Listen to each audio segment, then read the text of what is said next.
This is the Debunking Economics Podcast with Steve Keen and Phil Dobbie. The Archives. Episode 32. Do poor people make the rich richer?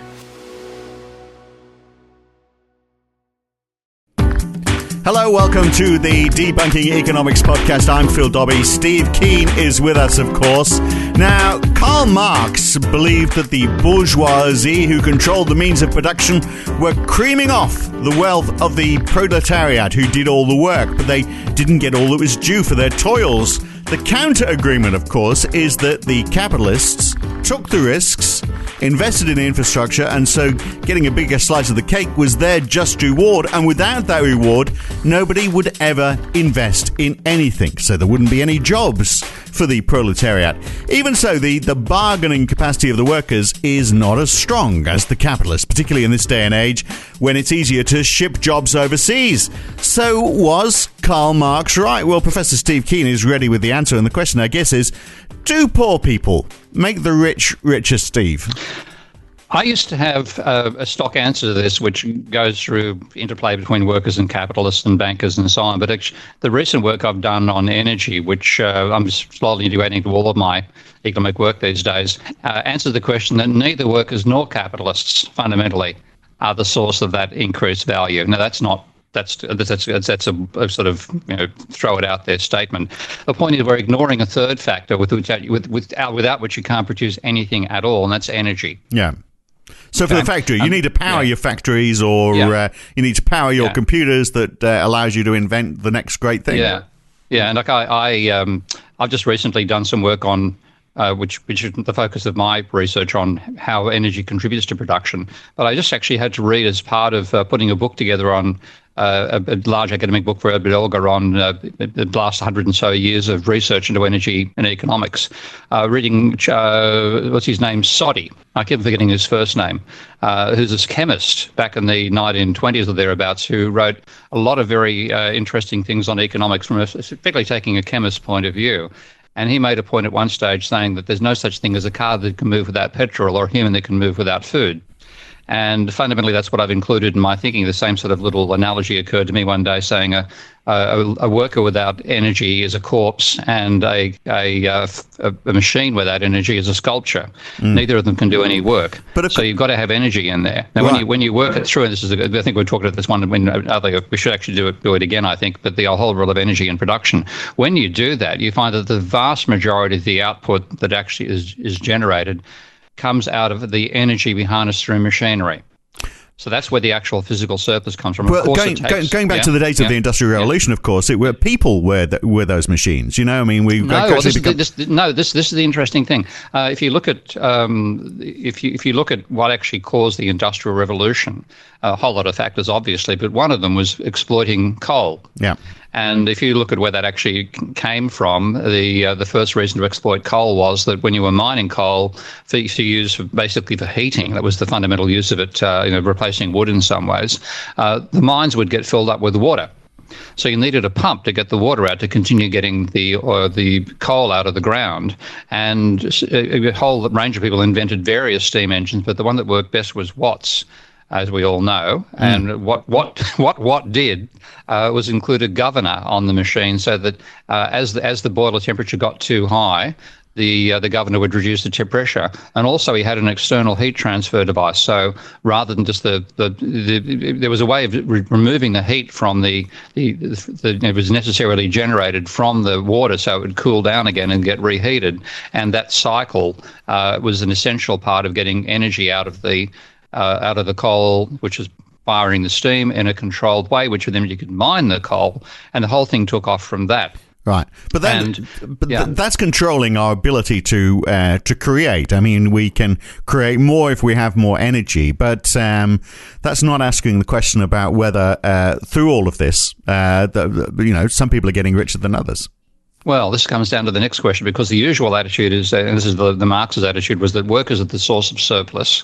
They are the ones whose labour is what creates the output, and they get paid a means of subsistence, which might take 6 hours to reproduce, but they work in factories for 12, and that's the only source of surplus, according to Marx. One version of Marx, I'm going to talk about that in a second, and therefore that's the source of profit.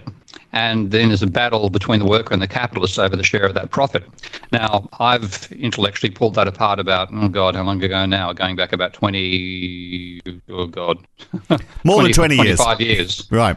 Ago, and showed that Marx got his own logic wrong. And when you look at it properly, all inputs to production are potential causes of surplus, not only labour.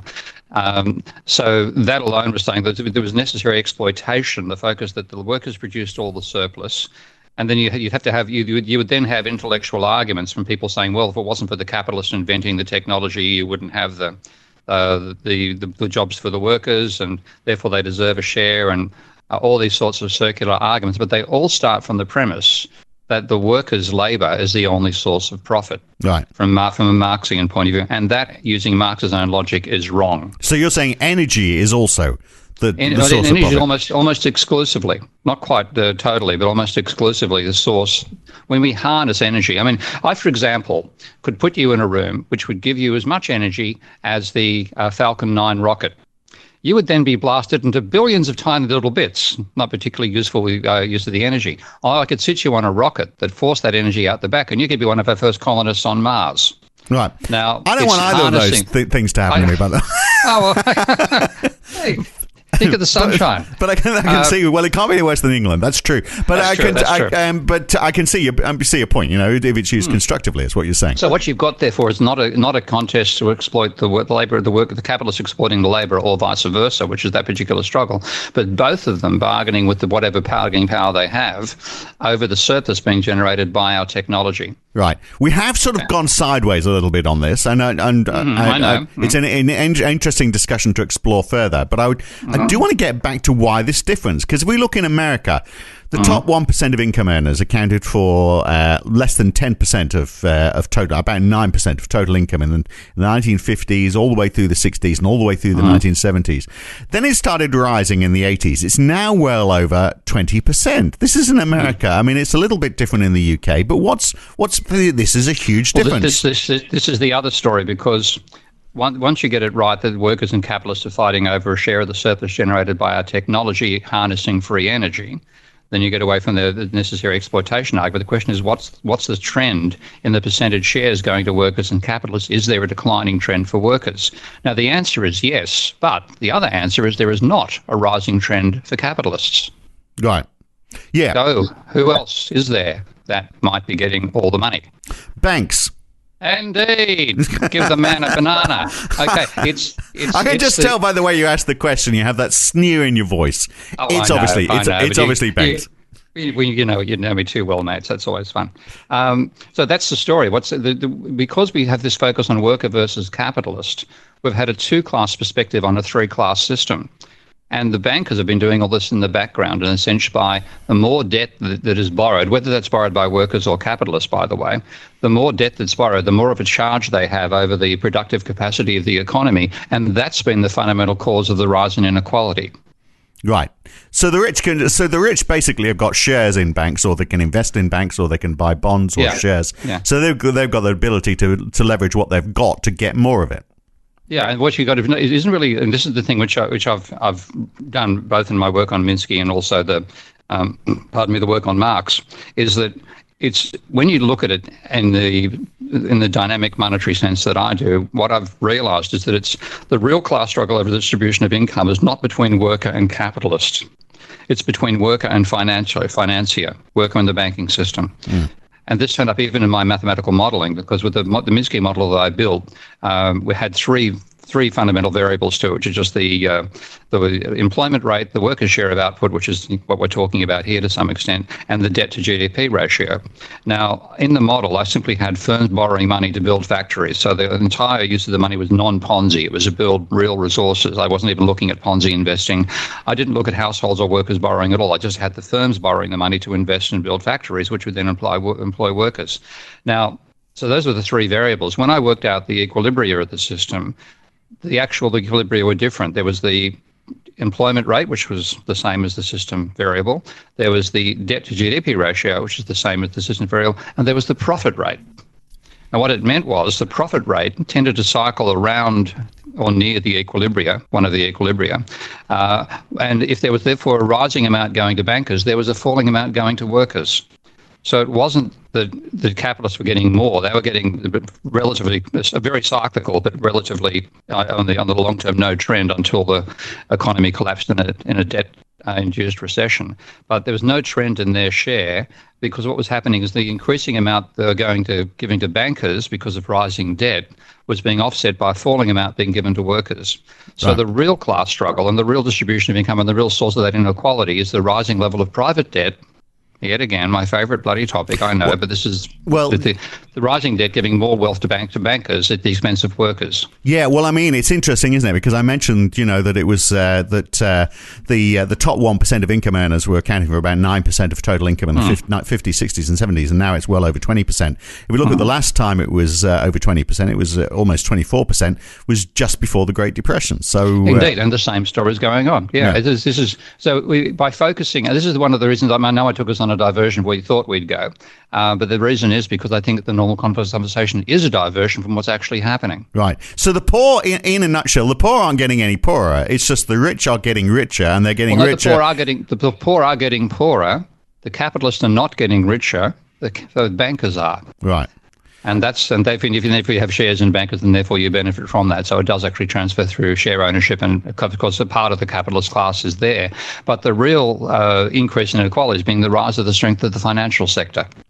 Right. And if that hadn't happened, we wouldn't have the level of inequality we have now. Right. But we are saying the top 1%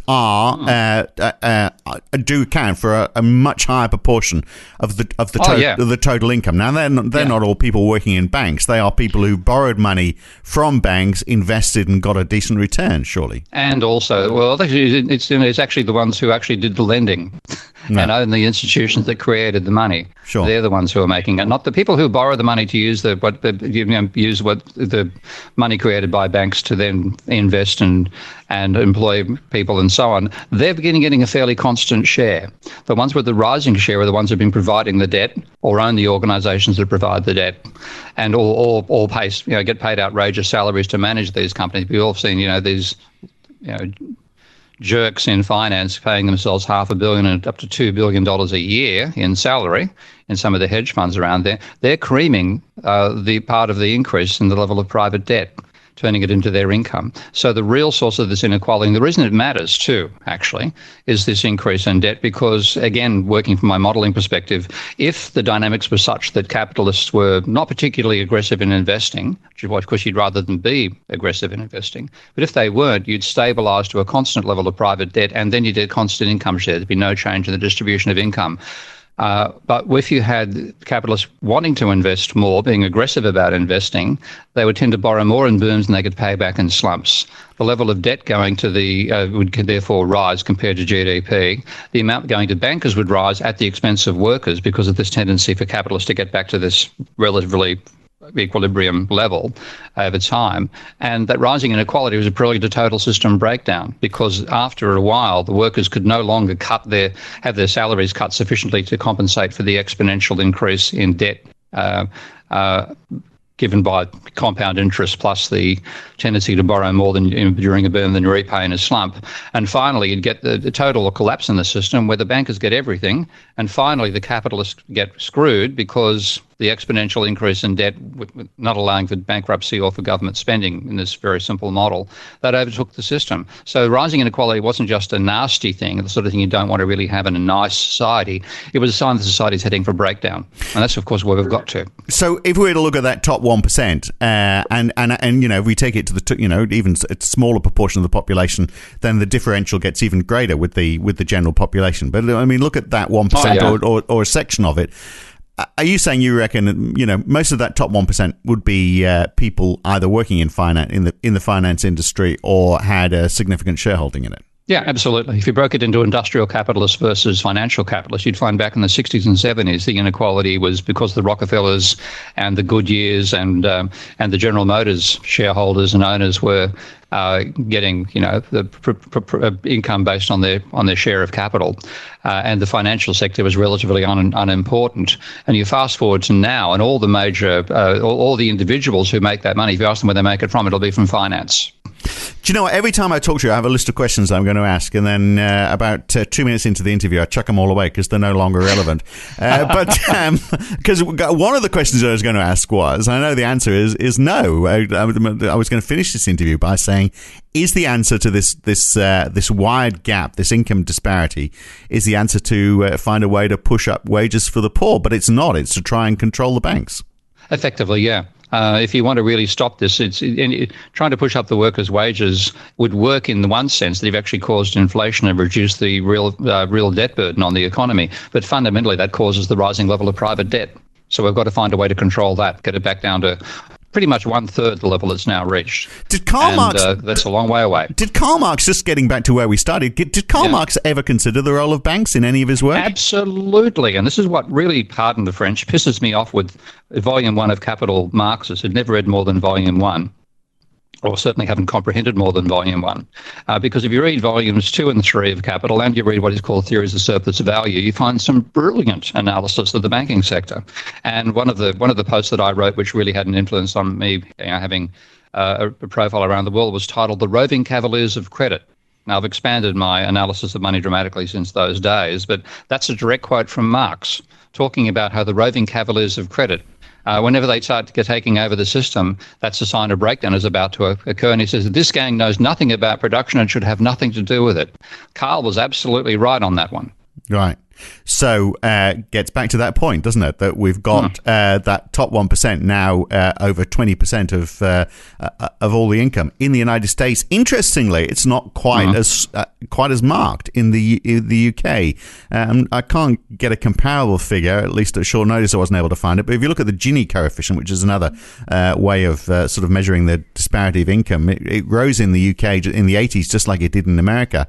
But since the global financial crisis, in fact, pretty much through this entire century, it's been pretty stable. It's a lot higher than it was in the 50s and 60s, but it's not increasing. So does that mean there's less to be concerned about? Or do we look at the fact and say, well, hang on a second, why is it still so much higher than the 50s and 60s? Is it still an issue? Well, it's still the fact that it's far higher than the 50s and 60s, because if you want to look at a golden age of capitalism, that was it. Yeah. And the reason it was a golden age was there are many facets behind it, but one of the key reasons it was a golden age was after the Second World War and the Great Depression beforehand, the level of debt had been reduced so much that there could be tons of credit demand in the economy with very little negative impact in terms of debt servicing, cutting back your capacity to spend or invest. So with plenty of credit demand and people not being particularly financially encumbered, there was masses of investment taking place and masses of creativity being expressed. And at that stage, the financial sector was the servant of the industrial sector, not the master. Now, of course, it's the master. And as Marx actually also said, I believe, I've got to remember this quote, I think it's from Marx. He actually said the finance is a good servant but a terrible master.